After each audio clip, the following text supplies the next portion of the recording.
पढ़ें ध्यान से इस क्वेश्चन को। क्या दिया है? If a equal to 1011, b equal to 1100, if following three operations are applied in the sequence, then the value of a and b is। ये क्वेश्चन है, पढ़ें ध्यान से। चलिए आंसर आ गया होगा आप लोगों का, जिनका भी आंसर आया, जो भी क्वेश्चन है। a की वैल्यू इन्होंने दी है 1011। It's a very good question, ध्यान समझना इसको। a की वैल्यू इन्होंने दी है 1011, b की वैल्यू इन्होंने दी है 1100। ओके, और बोल रहे हैं तीन ऑपरेशन इन्होंने अप्लाई किए हैं सीक्वेंस में। सबसे पहले इन्होंने अप्लाई किया है a equal to a XOR b, फिर जो वैल्यू हमारे पास आई हैं उन पर ऑपरेशन अप्लाई किया है b equal to a XOR b, और फाइनली एक और ऑपरेशन अप्लाई किया है a equal to a XOR b, और पूछा है कि वे a और b की वैल्यूज हमारे पास क्या आ जाएंगी। ये क्वेश्चन है। It's a very good question, समझिए ध्यान से सुनना। मैं इसके दो अप्रोच आपको बता दूंगा, दो भी नहीं, मतलब एक से काम हो जाएगा, लेकिन एक सोचने का तरीका मैं आपको क्लियर कर दूंगा। सो इनिशियली इस क्वेश्चन के सॉल्यूशन में क्या है, समटाइम कंफ्यूजन होता है, वो पहले हम समझ लेते हैं। देखिए अल्टीमेटली हमें b की जो वैल्यू मिलने वाली है, b की हमें जो भी वैल्यू मिलने वाली है उसके बारे में एक बात तो बहुत क्लियर है कि b की वैल्यू मिलेगी सेकंड ऑपरेशन से, क्योंकि b के लिए कोई ऑपरेशन और अप्लाई नहीं किया है। Second operation is the final operation for the b, यानी कि b हमारे पास जो भी आएगा वो सेकंड ऑपरेशन से आएगा। तो b इक्वल टू क्या लिख सकता हूं मैं? a XOR b, जैसा कि इन्होंने मेंशन किया है। a की फाइनल वैल्यू कहां से मिलने वाली है? लास्ट ऑपरेशन से। तो b इक्वल टू हमने लिखा a XOR b, लेकिन पहला ऑपरेशन क्या है? a equal to a XOR b। ध्यान से सुना, अच्छा क्वेश्चन है। a इक्वल टू क्या है? a XOR b। तो b की जगह है, अब मैं b के उसमें a की वैल्यू मुझे लिखनी है क्या? a XOR b XOR b। इतनी बात अगर आपको समझ में आती है तो हम आगे बढ़ सकते हैं। ये समझ में आया कैसे लिखा है मैंने? b की वैल्यू हमने सेकंड ऑपरेशन से मिली हमको, और a की वैल्यू कहां से मिलने वाली? थर्ड ऑपरेशन से। तो सबसे पहले मैंने सेकंड ऑपरेशन उठा के यहां रख दिया। सेकंड ऑपरेशन होने से पहले फर्स्ट ऑपरेशन परफॉर्म हो चुका है, क्योंकि ये तीनों ऑपरेशन किसमें हो रहे हैं? सीक्वेंस में हो रहे हैं। तो फर्स्ट ऑपरेशन से हमको जो a की वैल्यू मिली होगी वही सेकंड ऑपरेशन में यूज की गई होगी। इतनी बात हमको समझ में आ रही है। यानी कि b equal to XOR b का मतलब है कि इसको सॉल्व करके जो a मिला है उसको यहां पुट कर दो। It's a common sense. Okay okay, यहां पर हम b इक्वल टू लिख रहे हैं। अब एसोसिएटिविटी ये फॉलो करता है, तो मैं ऐसे इसको ब्रेक करके लिख सकता हूं। अरे इतनी बात क्लिक कर गई सबके दिमाग में? तो b XOR b यहां पर क्या हो जाएगा? जल्दी से बोलो। 0। तो a XOR यहां पर आएगा 0, और b equal to a XOR 0। कोई बहुत ऐतिहासिक क्वेश्चन नहीं है ये। a XOR 0 मतलब क्या हो गया? a, मतलब final value of b is what? Final value of b is equal to a। यानी कि हम क्या बोल सकते हैं यहां से कि b इक्वल टू है a, मतलब 1011। ये है b की फाइनल वैल्यू। एक आंसर मिल गया। ओके, अब बात कर लेते हैं दूसरे आंसर की। दूसरा आंसर क्या है? दूसरा आंसर हमें फाइंड करना है a की वैल्यू। तो a की वैल्यू हमें किससे मिल रही है? लास्ट ऑपरेशन से मिल रही है। तो लास्ट ऑपरेशन में आप एक चीज देखिएगा, लास्ट ऑपरेशन में लिख रहा हूं a equal to a XOR b। अब इसमें जो a एंड b हैं वो कौन से a एंड b हैं? वो a ये वाला है जो इसके ऑपरेशन से मिला है, वो है ये, और b ये है जो इससे मिला है। यानी कि मुझे लिखना चाहिए a is equal to a XOR b, और b इसमें कौन सा? XOR a XOR b। अब इस क्वेश्चन के सॉल्यूशन का जो कंफ्यूजन है वो मैं पहले बताऊंगा, पहले इसको सॉल्व कर लूं, है ना? पहले इसको सॉल्व कर लूं, फिर मैं आपको बताऊंगा आप गलती कहां इसमें कर सकते हो, उसकी भी हम लोग चर्चा करेंगे। पहले मैं इसका आंसर आपको बता दूं, सही आंसर क्या है। मेरी बात ध्यान सुनना कि थर्ड ऑपरेशन जो मैं लिख रहा हूं उसमें a की वैल्यू कौन सी वाली है? ओरिजिनल वाली है क्या? ना ना ना, ओरिजिनल वाली नहीं है, ये वाली है। ये वैल्यू ऑफ a जाएगी इसमें, और ये वैल्यू ऑफ b जाएगी इसमें, तब मिलेगा हमको फाइनल a। तो a इज इक्वल टू, मुझे क्या लिखना चाहिए? This a is equal to a XOR b and this b equal to a XOR b। Confusion हो गया या आगे बात समझ में? अभी तक अब जरा समझना, ध्यान से समझना एक बात और, इसमें जो ए है ये वाला जो ए है, क्या वो ओरिजिनल वाला ए है? नहीं, ओरिजिनल वाला ए नहीं है। ये कौन सा ए है? जो इस ऑपरेशन से हमको मिला है। यानी कि हमें अभी भी इसमें एक स्टेप का रिप्लेसमेंट बचा हुआ है। यानी कि इस ए को मुझे लिखना होगा ए एक्सॉर बी। यहां तक कहानी पहुंच गई। इतनी बात समझ में अगर आ गई है तो हम आगे बढ़ सकते हैं। आप कंफ्यूज हो गए? कंफ्यूज तो नहीं हो? समझ में आई बात? देखो मैंने सबसे पहले क्या किया, थर्ड ऑपरेशन मुझे लिखना है। थर्ड ऑपरेशन है A equal to A XOR B. मैं क्विकली रिकॉल कर रहा हूं, ध्यान सुनना, कंफ्यूजिंग क्वेश्चन है।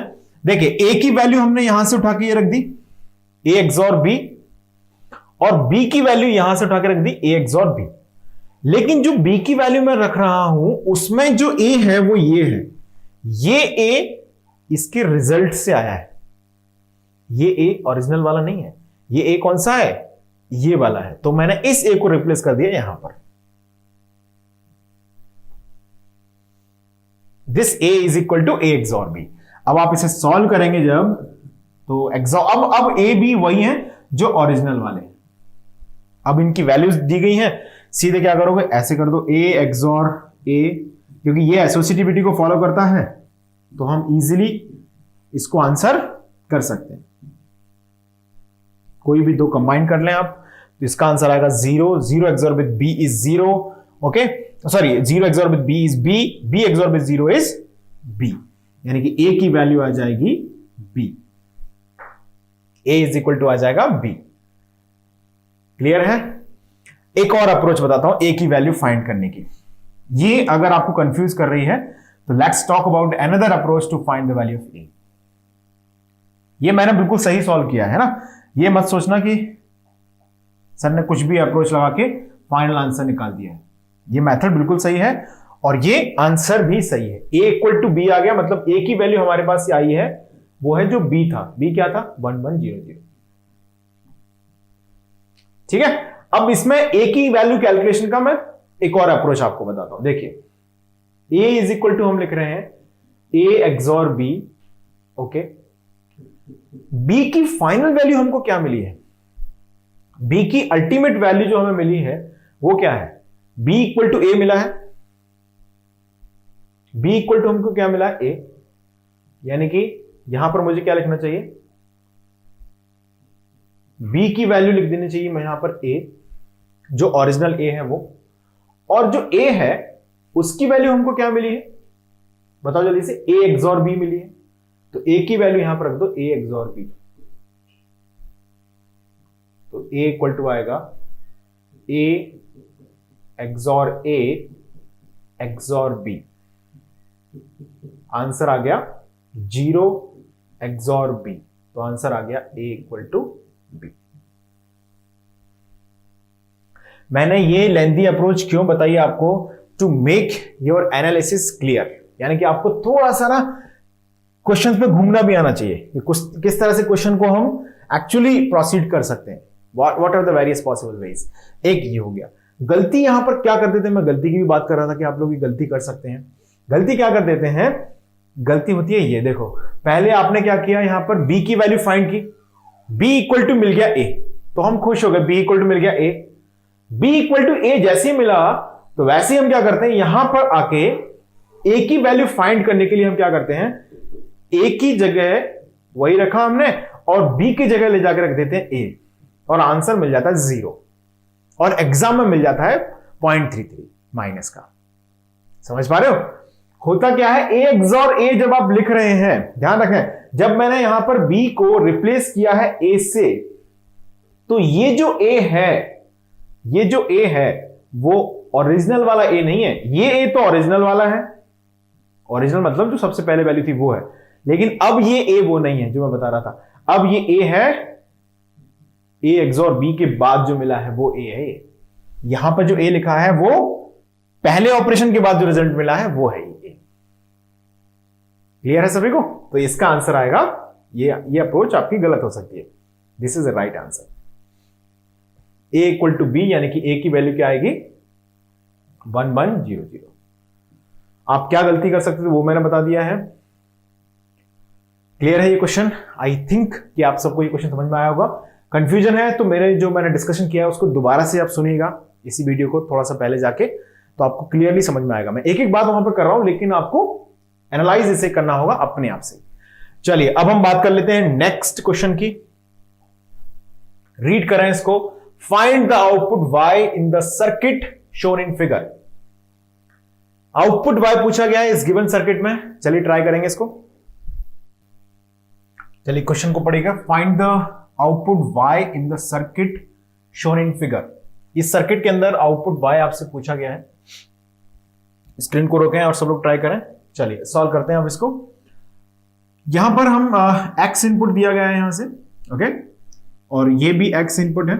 तो ऑब्वियस है कि जो पहला XOR गेट है उसको इनपुट में मिलेगा x और दूसरा इनपुट भी x।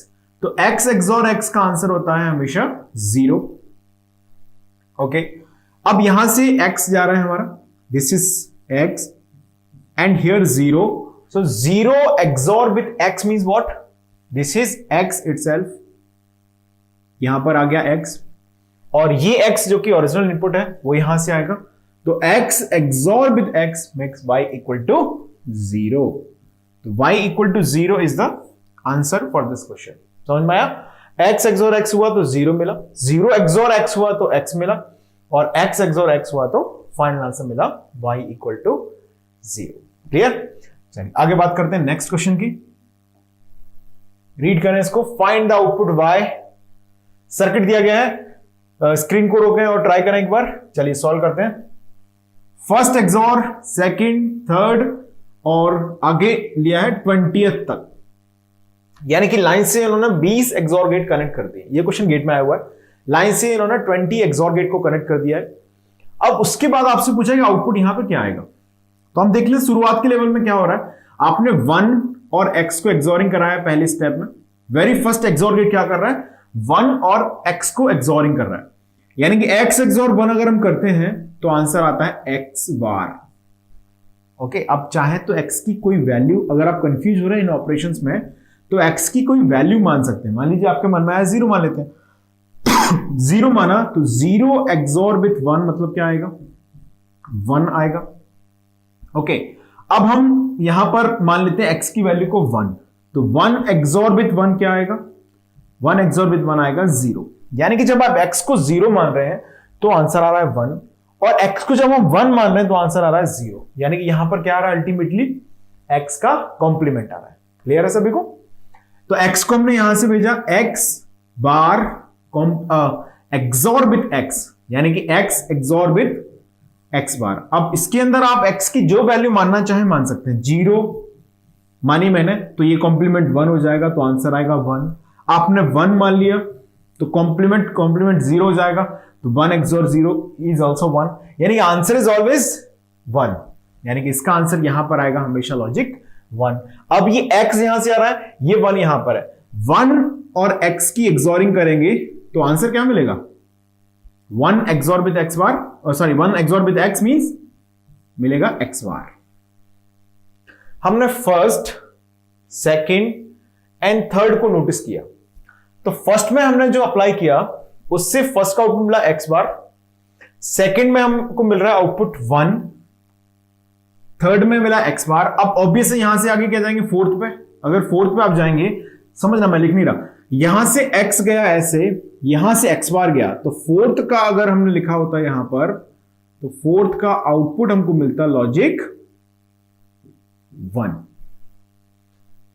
और ये 1 फिर से फिफ्थ पे जाता और x के साथ, तो 1 एंड x मिलके क्या बनाते? फिर से x बार। अब इसमें हमें थोड़ी सी एनालॉजी समझनी चाहिए। एनालॉजी क्या बन रही है कि फर्स्ट का आउटपुट मिला x बार, सेकंड का मिला 1, थर्ड का मिला x बार, फोर्थ का मिला 1, अगर आप फिफ्थ का लिखेंगे तो फिर से मिलेगा x बार। यानी कि जो इवन नंबर आउटपुट्स हैं वो आ रहा है लॉजिक 1 हमेशा, ओके, और जो ऑड नंबर आउटपुट है वो आ रहा है x बार, चाहे वो फर्स्ट का हो या थर्ड का हो या सेकंड का हो या फोर्थ का हो। यानी कि अगर मैं आपसे पूछूं कि 20th XOR गेट का आंसर क्या होगा, तो ऑब्वियस है दैट्स अ इवन वन, यानी कि इवन का आंसर जो सेकंड का आ रहा है वही इसका आंसर होगा, यानी कि y equal to 1 will be the answer. ये आंसर होगा कंप्लीट यहां पर। अब मान लीजिए मैं आपसे पूछूं इसमें कि आप बताओ आंसर 35th का क्या होगा, 35th XOR गेट। जैसे यहां पर तो 20 ही इन्होंने कैस्केड किए हुए हैं, मान लीजिए 35वें XOR गेट की बारे में बात की जाए तो 35th यानी कि ऑड मतलब x बार। क्लियर। अब आपसे कोई पूछे कि थाउजेंड्स नंबर पे जो XOR गेट लगा हुआ उसका आउटपुट क्या होगा, मान लीजिए यहां पर लाइन से मैं 1000वां XOR गेट तक कनेक्ट कर दूं, देन वहां पर आंसर क्या आएगा, ऑब्वियसली 1। 1001 पर आंसर क्या होगा, ऑब्वियसली क्या होगा, x बार। क्लियर है सभी को। यानी कि अगर हम देख रहे हैं यहां से तो इवन नंबर पे आ रहा है 1 और ऑड नंबर पे आ रहा है x बार, दैट्स ऑल। चलिए अब एक लिखेंगे नोट पॉइंट यहां पर, right a note point, right a note here.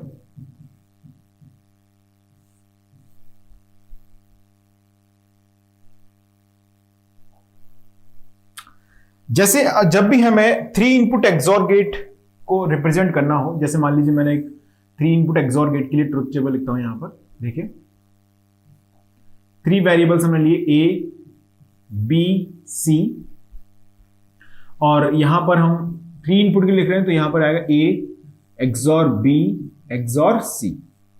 ये आ गया 3 इनपुट XOR गेट का रिप्रेजेंटेशन। अब हमें एक चीज मालूम है, XOR gate follows the associativity principle, है ना।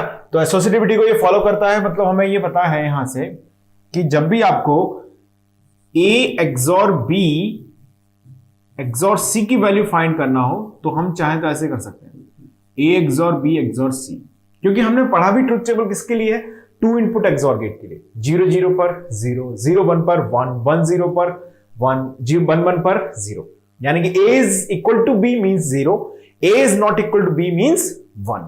ये हमने ऑलरेडी XOR गेट के लिए सीखा हुआ है। तो पहले मैं यहां पर 8 डिफरेंट पॉसिबिलिटीज को लिख रहा हूं, देन वी विल टॉक कि यहां पर हमारा आउटपुट किस तरह से इंप्लीमेंट हो जाएगा।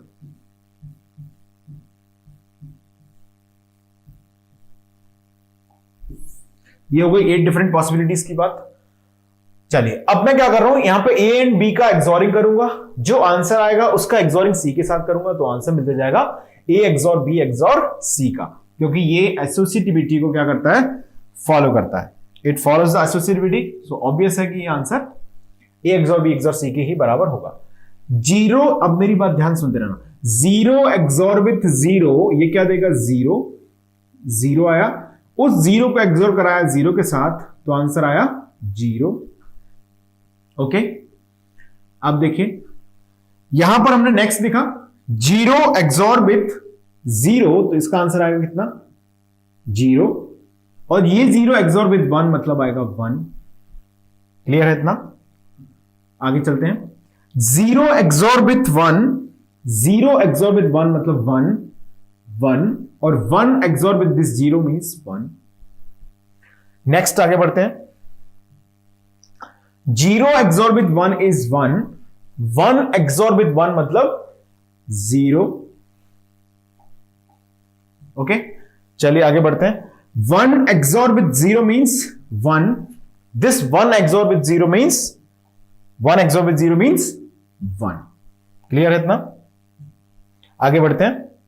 1 XOR with 0 means 1 1, ओके, यहां पर कितना आएगा 1, और 1 XOR with 1 मींस क्या आएगा, 0। ओके, अब बात करते हैं इसकी। 1 XOR with 1 means 0 and that 0 XOR with 0 means 0। Clear, अब हम बात कर रहे हैं 1 XOR with 1 is 0 and 0 XOR with 1 is 1, यानी कि ये हमारे पास आ गए forms of final output. Clear, final output मिल चुका है। ओके,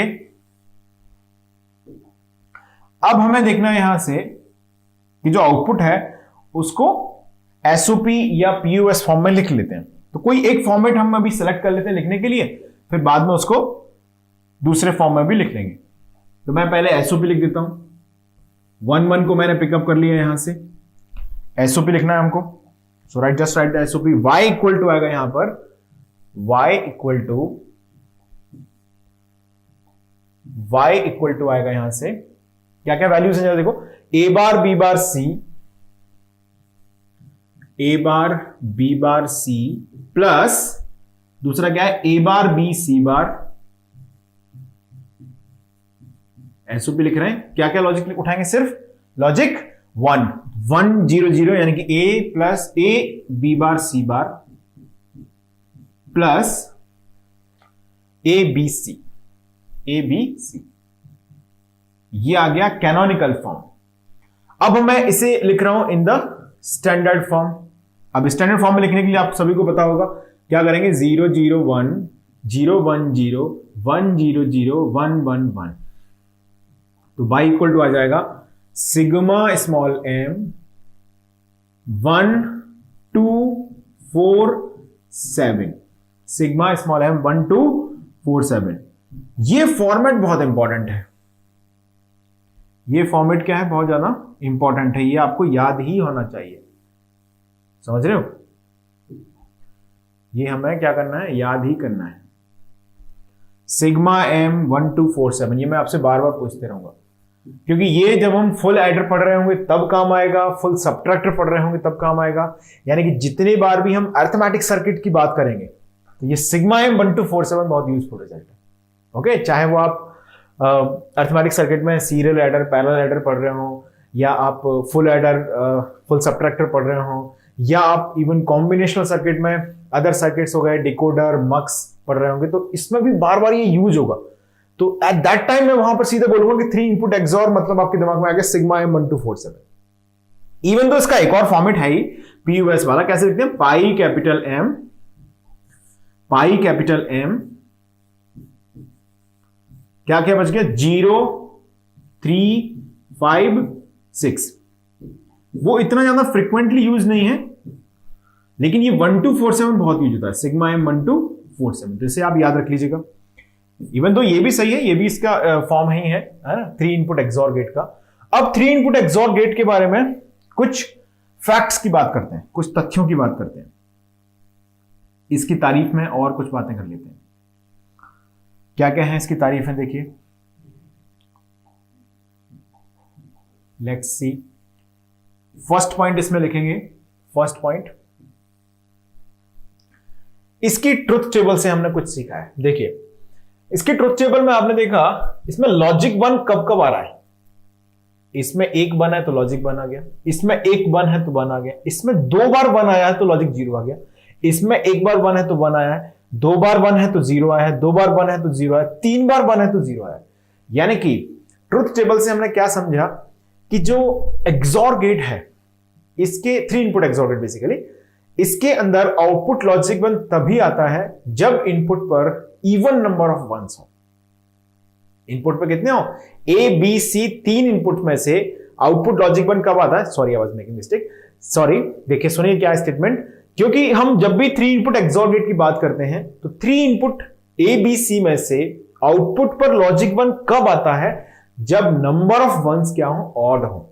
तो इसलिए एक्सॉर गेट को हम बोलते हैं odd number of ones detector. नाम लिखेंगे इसका, लिखेगा इन एक्सॉर गेट, या ऐसे लिखिए in 3 input XOR gate, in the 3 input XOR gate,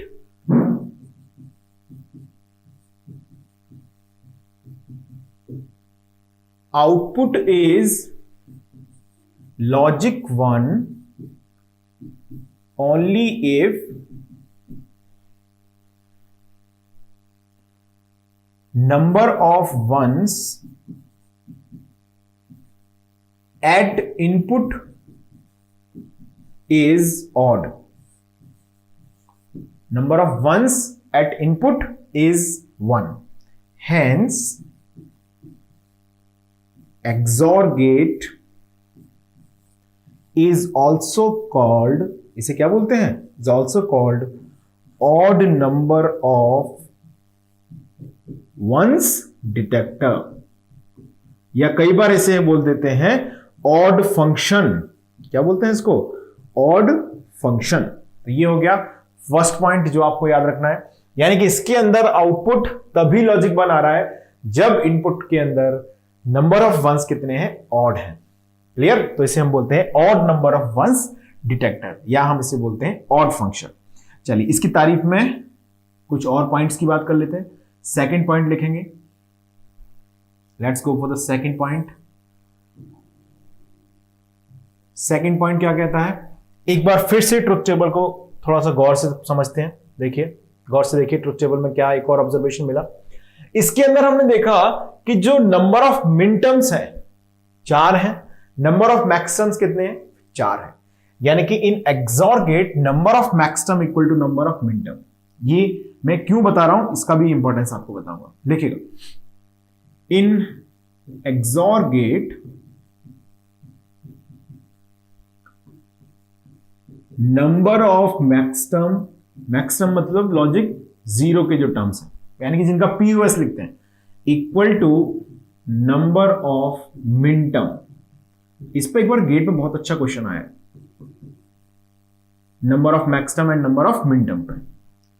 तो एक्सॉर गेट के अंदर number of maxterm equal to क्या होता है? नंबर ऑफ मिनटर्म होता है। ओके, तीसरी बात है जो याद रख सकते हैं आप, जैसे मैं अभी बता भी रहा था आपको, यहां पर हमने 3 इनपुट एक्सॉर गेट को इंप्लीमेंट करके देखा है ना? इसका ट्रुथ टेबल हमने इंप्लीमेंट किया है।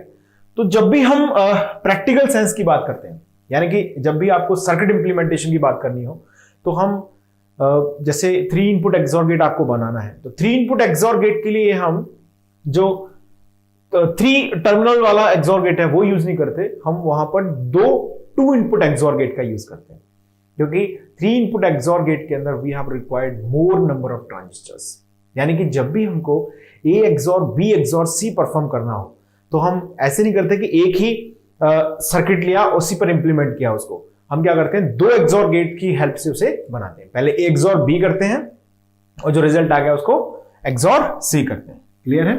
यानी कि आप लिख लें इसमें थर्ड पॉइंट, एक्सॉर गेट, या ऐसे लिखें 3 input XOR gate, 3 input XOR gate is not preferred because it required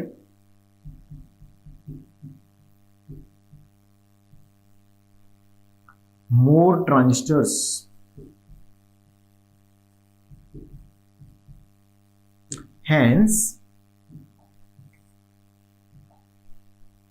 Hence to implement